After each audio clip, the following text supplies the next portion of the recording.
Are you over 30 and still waiting for marriage? What if I told you that your waiting season is really a preparation test and you're failing it? Today, I'm going to show you why waiting well may just be keeping you single and give you the exact strategy to shift your timeline.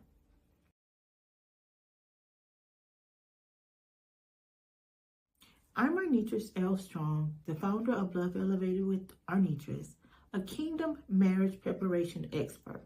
And today we're going to talk about how waiting well is preventing you from attracting the love for your life. I recently came across a video about a woman named Miriam who lives in the country of Tanzania. Miriam is 103 years old, but at the early age of 20, she met a visitor to her country and fell in love. They talked about their future plans, and they were making plans to be together and to be married, or so Miriam thought. He actually left the country unexpectedly, and she never heard from him again for 83 years. She has been single the whole time. She has rejected proposals during those 83 years because in her mind, she was waiting for the love of her life.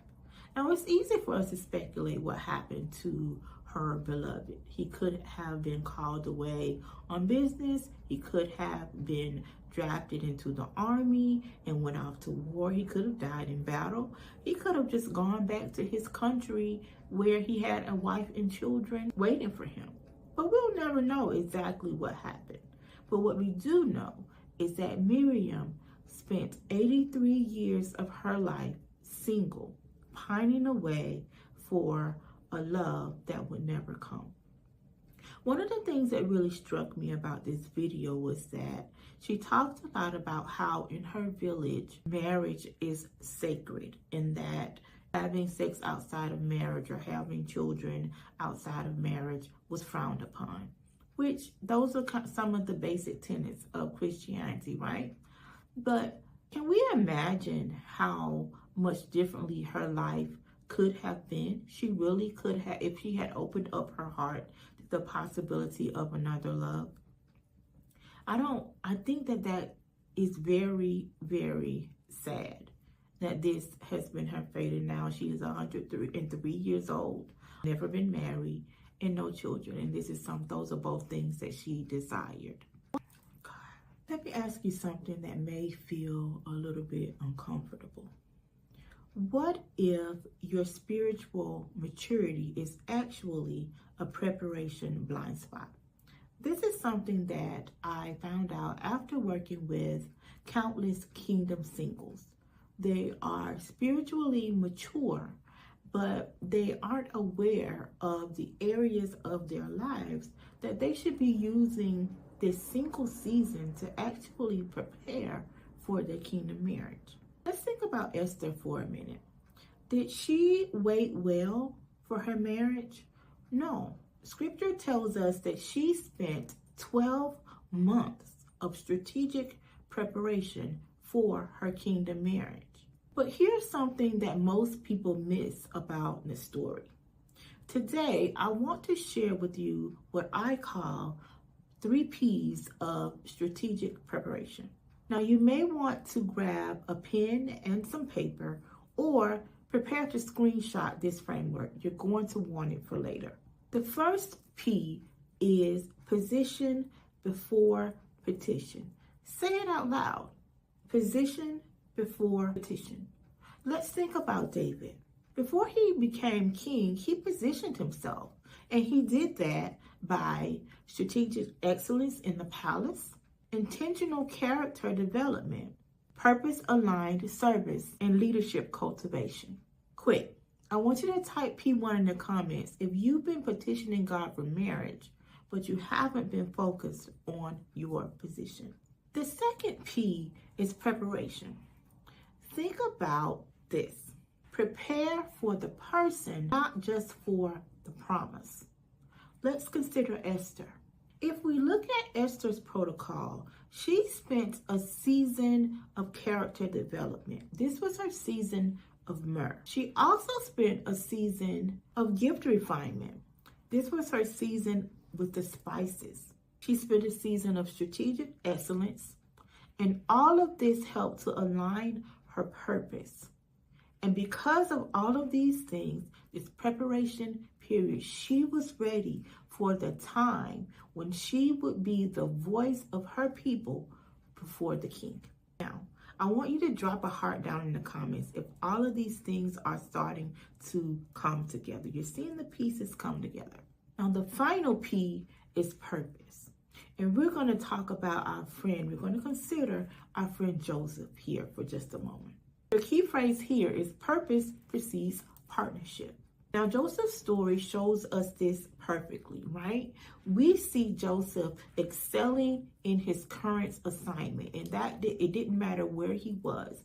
If he was in Potiphar's house, if he was in prison, in a palace, each one of those assignments, he served in excellence. He cultivated his influence through integrity, and we saw that while he was in prison interpreting dreams for people who forgot about him for years after he got out of prison. But he served in prison, he was excellent, and he was upright, and he was integral. And when the time came, he was promoted from the prison to palace. Joseph also cultivated his leadership through partnership. He had the ear of Pharaoh, who listened to him. He was a leader that Pharaoh depended on, and he respected him. And he was put in that place so that when the time came, when the famine came, they were prepared, and he was able to help his family to get through that famine as well. That's what you call purpose-driven positioning. Now, let's make this actionable for your busy schedule. This week, I want you to do a position audit. And in this audit, you're going to review your excellence markers. You're going to take time to assess your influence scope.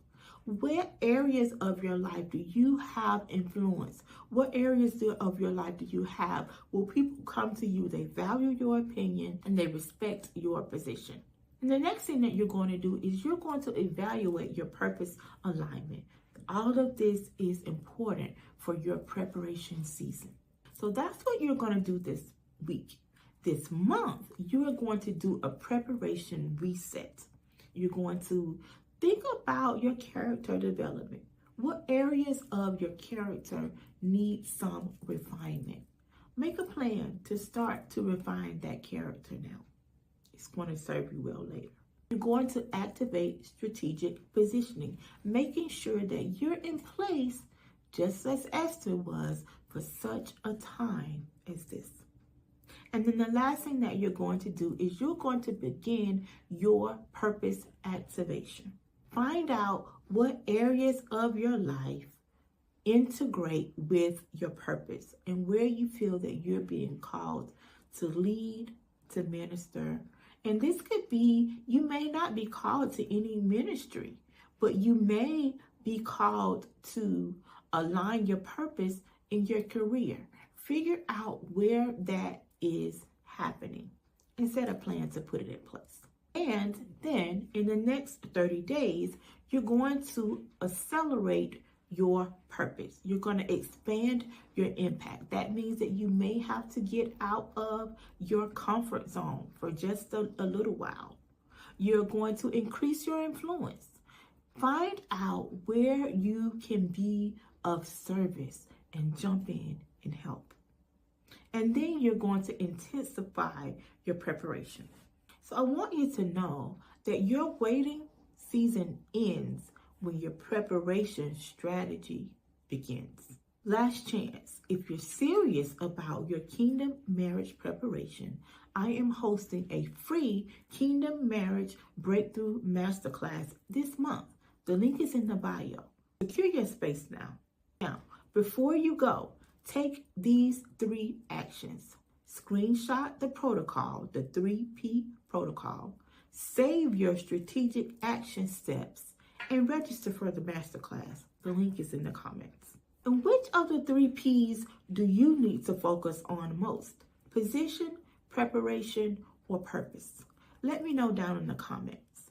And if you're wondering, if you think that you're facing some sort of kingdom marriage warfare, I'm going to leave a link to a series that I did on kingdom marriage warfare. It's going to be somewhere around here.